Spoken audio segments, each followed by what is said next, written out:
محمد نبينا بنور هدينا.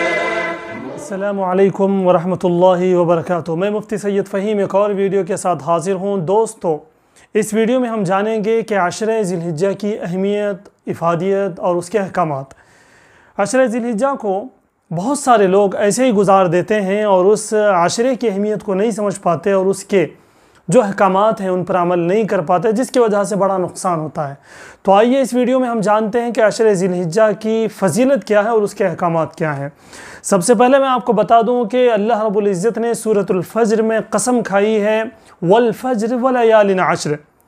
ابن کثیر کا بھی کہنا یہ ہے اور خود حضرت عبداللہ ابن عباس رضی اللہ تعالیٰ عنہ سے یہ روایت ہے، نبی پاک صلی اللہ علیہ وسلم نے ارشاد فرمایا کہ یہ ذی الحجہ کے جو عشرہ ہے، یہ عشرہ سال بھر کے پورے دنوں سے زیادہ افضل ہے اس میں عبادت کرنا.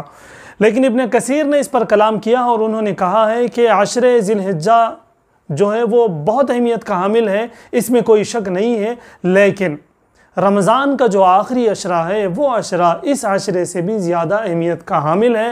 اور وہ کہتے ہیں کہ اس لیے کہ اس کے اندر لیلۃ القدر بھی ہے، اس لیے وہ اس سے زیادہ اہمیت کا حامل ہے. بہرحال دوستو، رمضان کے علاوہ اگر ہم دیکھیں تو پورے سال میں عشرہ ذی الحجہ کا عشرہ ایسا ہے کہ اس عشرے میں ہمیں زیادہ سے زیادہ عبادتیں کرنی چاہیے. ایک اور روایت میں آپ کو بتا دوں، مسند احمد کی یہ روایت ہے، حضرت عبداللہ ابن عمر رضی اللہ تعالیٰ عنہ سے مروی ہے. اللہ کے رسول صلی اللہ علیہ وسلم نے ارشاد فرمایا کہ عشرہ ذی الحجہ میں اللہ کی خوب حمد و ثنا بیان کریں اور اللہ کی کبریائی بیان کریں.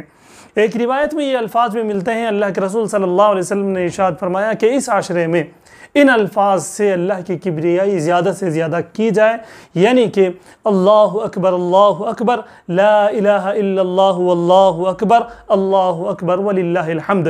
یہ زیادہ سے زیادہ ان کلمات کو پڑھا جائے اور اللہ کی حمد و ثنا کی جائے اس عشرے میں. یہ عشرہ اس لیے بھی اہمیت کا حامل ہے کہ اس عشرے میں یوم عرفہ ہے، جو کہ بہت بڑا دن ہے اسلام کی تاریخ میں اور عبادتوں والا وہ دن ہے.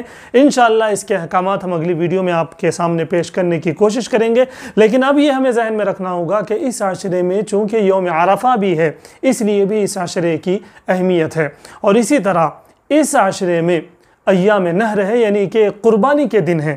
قربانی انہی عشرے میں کی جائے گی، قربانی کے دن بھی اسی عشرے میں ہے، اس لیے بھی یہ عشرہ بہت اہمیت کا حامل ہے. اسی کے ساتھ ساتھ ایک اور چیز میں بتاؤں کہ پورے سال میں سب سے زیادہ اہمیت کا حامل ایک دن ہوتا ہے، وہ دن بھی اسی عشرے میں ہے، یعنی حج والا دن.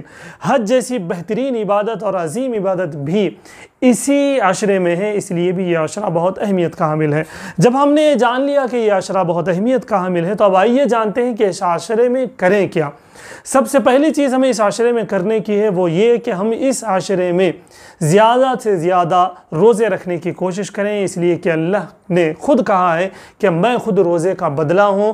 تو روزے کی جو حالت ہوگی اس حالت میں ہم ہر طرح کی گناہ سے بھی بچیں گے، تو اس لیے بہت زیادہ اہم عبادت ہوتی ہے. تو اس لیے اس عشرے میں ڈے بائی ڈے کم سے کم میں رکھا کریں، اس لیے کہ اللہ کو روزے دار بہت زیادہ پسند ہے. دوسری چیز ہمیں جو کرنی ہوگی وہ وہی جو ہم نے بتائی ہے کہ اللہ کی خوب ہم حمد و ثنا کریں گے، بہت زیادہ کبریائی اور اس کی بڑائی بیان کریں گے. اس عشرے میں خاص طور سے تنہائی میں بھی اور کسی کے ساتھ ہوں تب بھی، اٹھتے بیٹھتے جاگتے ہر اعتبار سے ہمیں چاہیے کہ ہم اللہ کی حمد و ثنا اس عشرے میں خوب سے خوب بیان کریں، اس لیے کہ حدیث مبارکہ میں اس کی ہمیں ترغیب دی گئی ہے.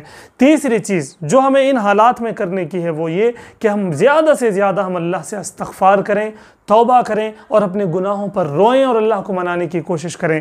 حالات جو دنیا کے ہیں اس سے معلوم ہوتا ہے کہ اللہ رب العزت ہم سے بہت زیادہ خفا ہے. تو اس عشرے میں ہم اللہ سے خوب توبہ کریں، خوب استغفار کریں اور اللہ کو منانے کی کوشش کریں. میں سمجھتا ہوں کہ عشرہ ذی الحجہ کی اہمیت بھی اور عشرہ ذی الحجہ میں کرنے کے کام بھی آپ کو سمجھ میں آ گئے ہوں گے. میں آپ سے گزارش کروں گا کہ آپ اپنے دوست احباب اور فیملی کے لوگوں کے اندر اس ویڈیو کو زیادہ سے زیادہ شیئر کریں تاکہ وہ بھی عشرہ ذی الحجہ کو سمجھ سکیں اور اس کی عبادتیں وہ کر سکیں. اور میں آپ سے بھی گزارش کروں گا کہ اگر آپ ہمارے چینل پر نئے ہیں تو ہمارے چینل کو ضرور سبسکرائب کریں. جزاک اللہ خیرہ.